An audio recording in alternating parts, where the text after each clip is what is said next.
अस्सलामुअलैकुम अहलन व सहलन बखैर अलज़ब बुखैर जियान मरहबा शत के and welcome to the new video. आप देख रहे हैं वॉइस ऑफ बलोचिस्तान। मैं हूं आपका host Abdul Basit with the cameraman mister Ali. आज के वस्ताम के एपिसोड में हम आपको कुछ स्पेशल दिखाने वाले 1 मीटर कबाब जो कि मेन एयरपोर्ट रोड पे वाक़िया एयरपोर्ट वैली रेस्टोरेंट में मिलता है। आइए आपको दिखाते हैं 1 metre kebab. Let's go.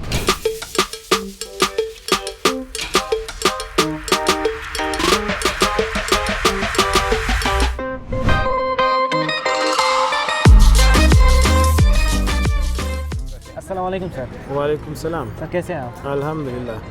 Sir ये जो 1 मीटर कबाब है इसका आइडिया कहाँ से आया? बेसिकली ये तो हमने अपना जो शेफ़ है हमारे पास जो काम कर रहे हैं वो हमने दुबई से लाया। जी हाँ, तो वहाँ की असल में क्या नाम है इसका चाहत वहीं दुबई में ज़्यादा है, तो इस शेफ़ ने जब हम इनको यहाँ लाए तो इन्होंने हमें ये मशवरा दिया। जी हाँ, दैट्स रियली इंटरेस्टिंग। सर ये जो हमारे पास 1 मीटर कबाब है इसमें क्या क्या इंग्रेडिएंट्स होते हैं?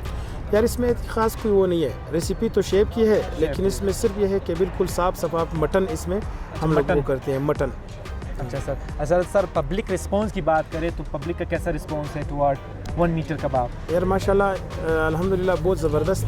आपने हो सकता है आपने भी किसी से वो किया हो, लेकिन हमारे पास जो जितने भी लोग आए, जितने कस्टमर आए, तो 100 में 100 का अल्हम्दुलिल्लाह 100% हमें ये मिला है कि भाई ये चीज़ हमने आज तक कहीं नहीं खाया। बलूचिस्तान में पहली दफ़ा ये अल्हम्दुलिल्लाह हम लोगों ने ईजाद किया। Thank you sir for your time.